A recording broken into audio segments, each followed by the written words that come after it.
시청자 여러분, 안녕하세요. 시사 고향 프로의 김승률입니다. 오늘도 다가올 총선을 맞아 선거에 관련된 내용을 준비해 왔습니다. 예를 들어 우리가 올림픽을 볼 때 당연히 우리나라 선수를 응원하죠. 근데 보통 시청자들은 저 선수가 어떻게 올림픽에 출전했는지 그것까지는 잘 모릅니다. 그냥 우리나라 선수니까 응원하는 거죠. 하지만 국가대표 자리를 아무나 가질 수는 없을 겁니다. 분명히 국가대표 선발 과정이 있겠죠. 정치도 마찬가지입니다. 여러분들은 투표소에 가면 어떤 방식으로 투표를 하십니까? 후보들의 면면을 잘 알고 찍는 유권자들도 있을 거고요. 후보 개인은 잘 몰라도 지지하는 정당의 후보를 찍는 사람도 있을 겁니다. 아니면 그냥 대충 아무나 찍는 분들도 있겠죠. 자, 이렇게 찍는 유형은 달라도 공통점은 하나 있습니다. 바로 좋든 싫든 투표 용지에 있는 후보를 찍을 수밖에 없다는 겁니다. 자, 그렇다면 국회의원이 되고 싶은 사람은 어떻게든 투표 용지에 자기 이름을 올리는 게 우선이겠네요. 어떻게 해야 여기에 이름을 올릴 수 있을까요? 오늘은 이 얘기를 해보려고 합니다. 이런 모든 과정을 바로 공천이라고 하는데요. 정당의 후보가 되는 방법, 지금부터 알아보겠습니다.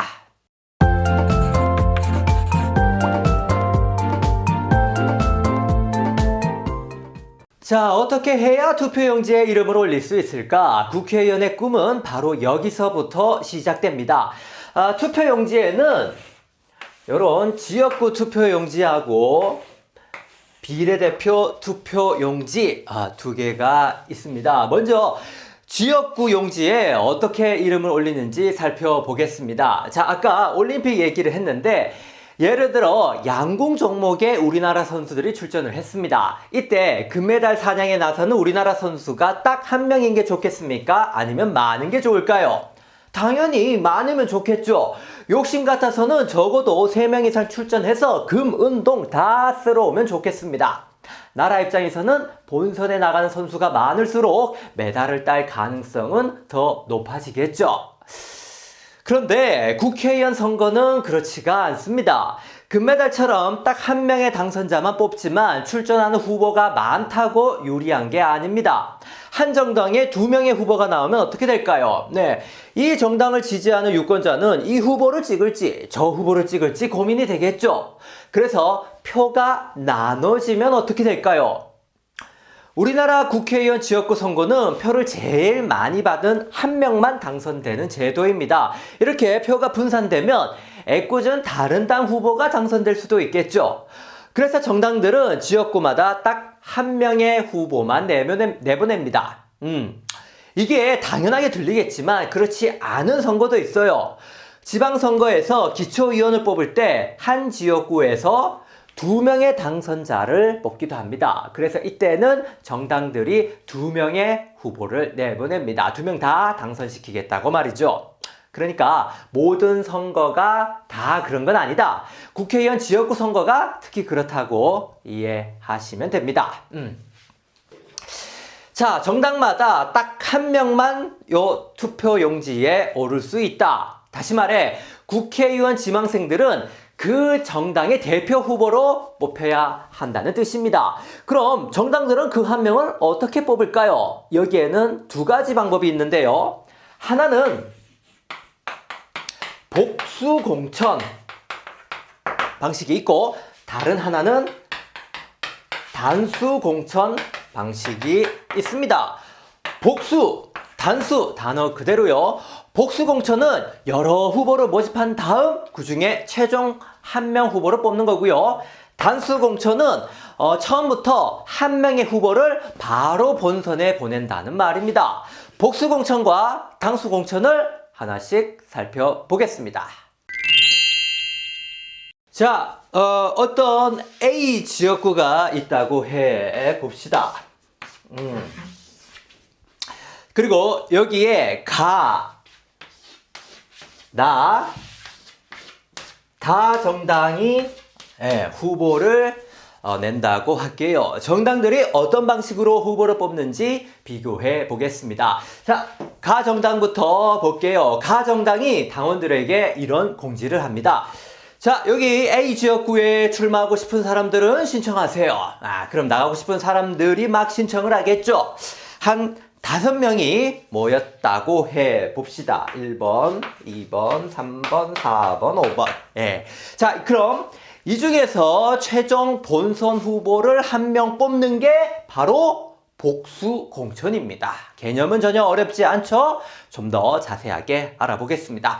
자, 이렇게 5명의 후보가 신청을 했는데요. 민주주의 사회에서 누구나 출마의 자유가 있다지만 정당이 어떤 후보를 내는지는 정말 중요한 사안입니다. 예를 들어 이 5명 중에서 어떤 후보가 범죄 전과도 있고 세간의 이미지도 되게 안 좋아요. 근데 2차 저차에서 요 후보가 결국 본선에 나가면 어떻게 될까요? 후보 개인의 당락을 떠나 당 전체에 피해가 가겠죠.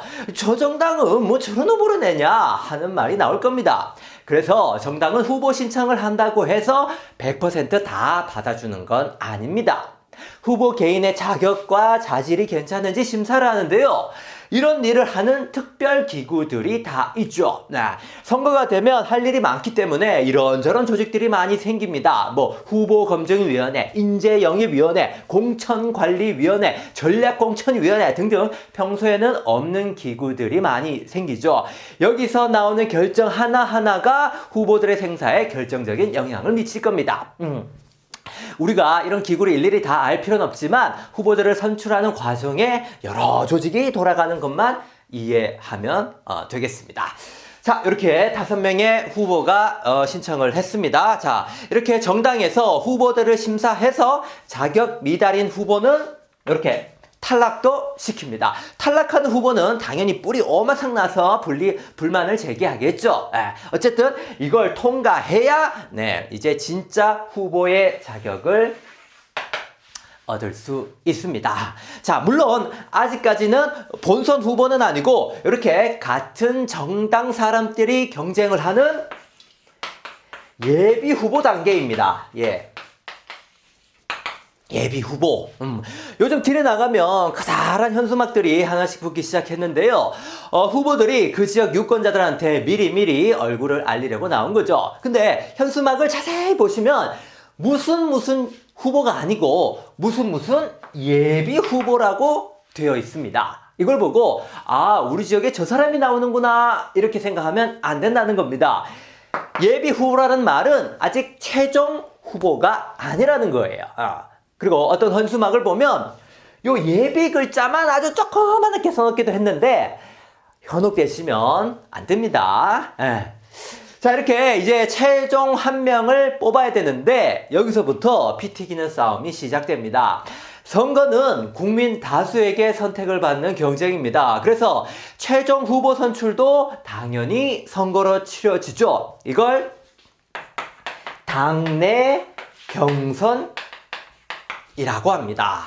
당 안에서 이루어지는 경선이라는 거죠. 자, 이 경선에서 득표를 제일 많이 한 예비 후보가 이제 본선으로 가는 겁니다. 자, 문제는 그 경선 룰을 어떻게 정하냐는 겁니다. 자, 예를 들어 볼게요. 자, 지금 가 정당을 대표하는 후보를 뽑으려고 합니다. 그럼 상식적으로 당원들한테 지지를 많이 받아야 될까요? 적게 받아야 될까요? 당연히 많이 받아야겠죠. 그래서 경선 룰을 당원들만 참여하는 투표로 정할 수 있습니다. 그러면 당원들의 지지를 제일 많이 받는 예비 후보가 본선 후보가 되겠죠. 그런데 이런 주장이 나올 수도 있어요. 아니, 요 본선 투표를 당원들만 하는 것도 아니고 일반 국민들도 다 하는 거 아닙니까? 그럼 일반 국민도 지지하는 후보가 더 경쟁력이 있는 거 아닙니까? 이것도 말이 되죠. 솔직히 정당이 없는 유권자들이 훨씬 많잖아요. 그죠? 그래서 일반 국민들도 참여하는 경선을 하자. 이런 의견도 있는 겁니다. 그래서 당원들만 하는 경선 룰을 당원 100%라고 하고요. 일반 국민도 포함하는 룰을 당원 50%, 일반 국민 50% 또는 여론조사 50% 뭐 이렇게 표현을 합니다. 물론 이 비율은 정당이 정하기 나름인데 보통 반반씩들 많이 하더라고요.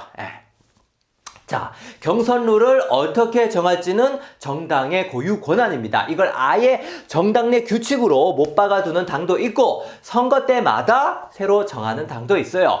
결국 정당이 최종 결정을 하지만 그 과정이 마냥 순조롭지만은 않습니다. 왜냐면 요 후보들마다 내심 선호하는 룰이 다르기 때문이죠. 당내 기반이 좋은 후보는 당원 100%가 유리하겠죠. 근데 대중적으로 잘 알려진 후보는 일반 국민도 참여하는 룰이 좋을 겁니다. 그래서 룰을 정할 때마다 불만과 잡음이 터져나오고 심지어는 탈당하는 후보도 생깁니다. 자기한테 불리한 룰로 했다 이거죠. 네. 그래서 자기는 이 경선 룰 인정 못하겠고 국민들한테 직접 평가받겠다며 탈당하고 무소속 출마하는 사람들이 꼭 나옵니다. 뭐 이렇게 해서 결국 당선이 되면 상관이 없지만 떨어지면 아주 치명상을 입는 거죠. 후보 본인은 인생을 건 도박이 되지만 우리는 이런 인간 군상을 보는 것도 한편으로 선거의 재미라면 재미입니다. 네. 자, 이렇게 당내 경선에서 선출된 사람이 이제 요 예비라는 이름을 빼고 진짜 본선 후보, 당을 대표하는 후보가 됩니다. 당원이 아닌 일반인들이 이런 경선 과정을 다 보지는 못해도요, 우리가 찍는 후보가 이렇게 치열한 과정을 뚫고 올라온다는 걸 이해하면 되겠습니다. 자, 이상 복수 공천이었고 이제 단수 공천으로 넘어가 보죠.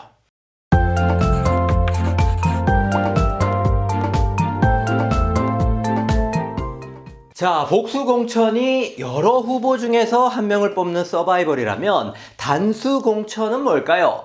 말 그대로 처음부터 한 명의 후보를 바로 지역구에 내보내는 겁니다. 자, 경선을 하지 않고 다이렉트로 본선에 내보낸다. 어떤 경우에 단수공천이 이루어질까요? 일단 가장 단순한 경우는 예비 후보가 한 명밖에 없을 때입니다. 요 예비 후보가 한 명밖에 없을 때. 그러니까 경선을 할 수가 없죠. 그래서 바로 본선으로 가는 겁니다. 그런데 국회의원 서로 되고 싶을 텐데 왜 후보가 한 명밖에 없을까요? 거기엔 몇 가지 이유가 있는데 첫째, 신청자가 진짜 한 명밖에 없을 겁니다. 진짜 후보가 한 명밖에 없으면 어쩔 수 없이 단수 공천이 되는 거예요. 근데 왜 신청자가 적을까? 당선되기 어려운 지역구이기 때문이죠. 예를 들어 요 A 지역구가 요 가정당에게 유리한 곳이라면 가정당의 후보들은 서로 나서고 싶겠죠. 반면에 나정당에서는 여기가 당선 확률이 낮은 이른바 험지이기 때문에 도전하는 사람이 많이 없는 겁니다. 그러니 신청자도 적은 거죠. 두 번째는 신청자가 몇몇 있지만 경선을 하기 전에 탈락하는 경우입니다. 자, 신청자가 뭐 1명, 2명, 3명 정도 있었다 해볼게요. 근데 신청을 한다고 해서 다 예비 후보가 되는 건 아니라고 했죠. 여기 탈락될 수도 있다고 했습니다. 그래서 정당이 후보들을 사전 심사를 했는데 심사를 했더니 요 한 명이 자격 미달이라 탈락을 했어요. 그리고 또 한 사람은 법적, 윤리적 문제는 없는데 다른 후보랑 차이가 심하게 나는 것 같아. 요 둘이 차이가 너무 많이 나는 거예요. 그래서 굳이 경선을 할 필요가 없을 것 같아. 그래서 굳이 경선을 하지 않을 수도 있습니다. 왜냐면 경선도 다 돈과 시간이 드는 일이거든요. 리오넬 메시랑 조기축구 회원을 굳이 붙여봐야 결과를 아는 건 아니겠죠. 그래서 이렇게 신청자가 있어도 심사 요건을 갖추지 못해서 후보가 결국 한 명밖에 남지 않을 때 이럴 때도 단수 공천이 되기도 합니다. 네.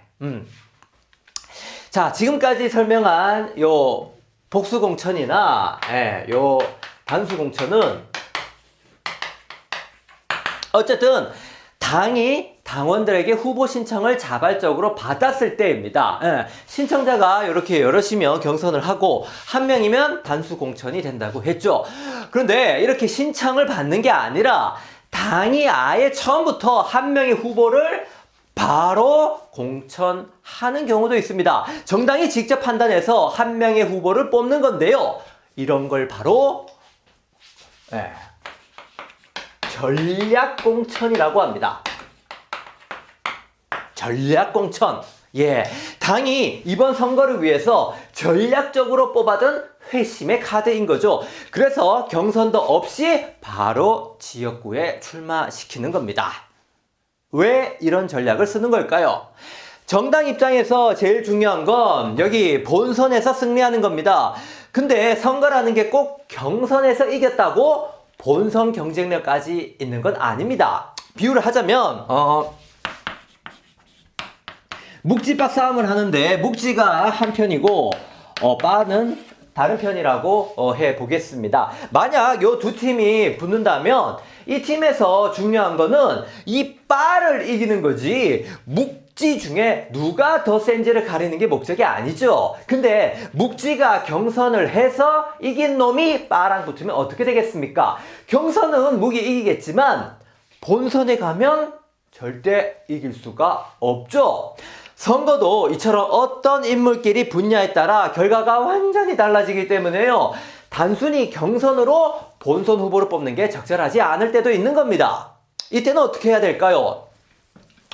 묵한테 양해를 구하더라도 찌를 내보내야겠죠. 이런 걸 전략공천이라고 합니다. 물론 묵 입장에서는 서운할 수도 있어요. 공정한 기회를 뺏겼다는 거죠. 그래서 예비 후보들은 자기 지역구가 전략 공천되는 건 별로 안 좋아합니다. 당은 이런 예비 후보들의 입장을 잘 헤아리면서 전략 공천을 해야겠죠. 그래서 가급적 미리 전략 공천 지역구를 발표합니다. 후보들이 사전에 준비할 수 있게 말이죠. 그래도 당의 결정에 반발해서 불만을 제기하고 또 탈당해서 무소속으로 나가는 사람들이 꼭 있습니다. 네. 자, 이처럼 전략공천은 당내 반발도 의식해야 되기 때문에 여러 지역구에 막 쓸 수 있는 전략은 아닙니다. 이번 선거에서 승부처라고 할 수 있는 몇몇 지역구에 이런 카드를 쓰는 거죠. 예를 들어 이번에 다 정당에서 어마어마한 인재를 영입했어요. 근데 이제 막 영입된 사람은 당내 지지 기반이 별로 없겠죠. 경선을 하면 이 인재는 써보지도 못하고 이럴 수도 있습니다. 영입된 사람 입장에서는 얼마나 어이가 없겠습니까? 스카우트 제의에서 왔더니 경선에서 바로 탈락해버리면 그것도 모양새가 이상하잖아요. 그죠? 이런 사람을 전략공천으로 내보내는 거죠. 이해되시나요? 자, 이렇게 단수 공천은 당의 의사와 상관없이 될 수도 있고 당의 결정으로 과감하게 이루어질 수도 있다고 했습니다. 당연히 언론이나 대중의 이목은 전략공천에 더 쏠리게 됩니다. 어떤 인물을 어떤 지역구에 내세우는지 보면 그 당의 전략을 가늠할 수 있기 때문이죠. 이상 단수공천이었습니다.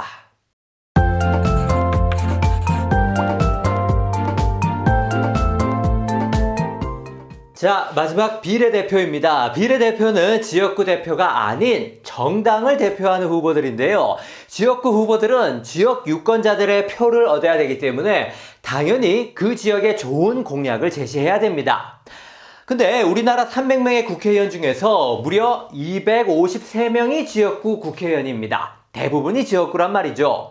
그 국회의원들이 자기 지역 공약만 내세우면 국가적 단위의 정책이나 공약은 어떻게 제시해야 할까요? 예를 들어 과학기술, 우주개발 이런 걸 지역구 공약으로 할 수 있습니까? 스케일이 너무 크잖아요. 그리고 정당이 어떤 정책이나 이슈를 발표할 때 그 분야의 전문가를 앞세워서 해야 됩니다. 그래서 중요한 분야의 정통한 인재를 비례대표 후보로 내세우는 겁니다. 비례대표 후보도 각계각층의 인재와 후보를 보고 당이 직접 결정을 합니다. 근데 비례대표 후보는 단순히 후보가 됐나 안 됐나가 중요한 게 아니라 어떤 순번을 받는지가 핵심입니다. 다시 말해 후보라고 다 똑같은 후보가 아니고 차등 순위가 있다는 말입니다. 자, 요 비례대표는 정당 지지율로 확보한 비례대표 의석수만큼 당선이 되는데요. 예를 들어 어떤 정당이 1번부터 이렇게 30번 후보까지 발표를 했는데 그 정당이 얻은 비례대표 의석이 20석이다. 그러면 요 1번부터 20번 후보까지만 당선이 되는 겁니다. 예. 자, 요 뒤에 29번부터 30번까지는 낙선이 되는 거죠. 그래서 요 앞자리 순번을 받도록 해야 후보들은 당선 가능성이 높아집니다. 자, 큰 정당들은 보통 어느 정도의 정당 지지율이 보장되기 때문에요. 요 앞자리 순번의 후보들은 사실상 선거를 하기도 전에 이미 당선이 확정된 거나 마찬가지입니다. 그래서 정당들은 이 앞자리 순번에 이번 선거에서 특히 강조하는 이슈의 전문가를 배치시킵니다. 네, 그 후보들을 보면 이 당이 무엇을 중요시하는지 짐작할 수 있죠. 예. 선거 때 집으로 오는 정당 카탈로그를 보시면 비례대표 후보들을 모두 보실 수 있습니다. 네, 꼭 한번 봐보시길 바랍니다. 그리고 참고로 요 비례대표 후보 중에서 홀수 번째 순번은 무조건 여성들만 할 수 있습니다. 이건 온통 남자 일색의 국회에서 여성들도 국회의원이 될 수 있도록 법적으로 마련된 제도인데요. 그러니까 최소 비례대표의 반은 여성들로 채워야 한다는 뜻입니다. 물론 예나 지금이나 여성 국회의원 비율은 낮은 편인데 그나마 이 제도 덕에 그 정도라도 되는 거죠. 자, 오늘 국회의원 후보는 어떻게 되는가 살펴봤습니다. 지역구에서는 단수공천, 복수공천이 있다고 했고요. 비례대표 후보는 정당에서 직접 순번에 따라 포진시킨다고 했습니다. 선거는 단순히 투표장 가서 이렇게 도장만 콱 찍고 오는 행사가 아닙니다.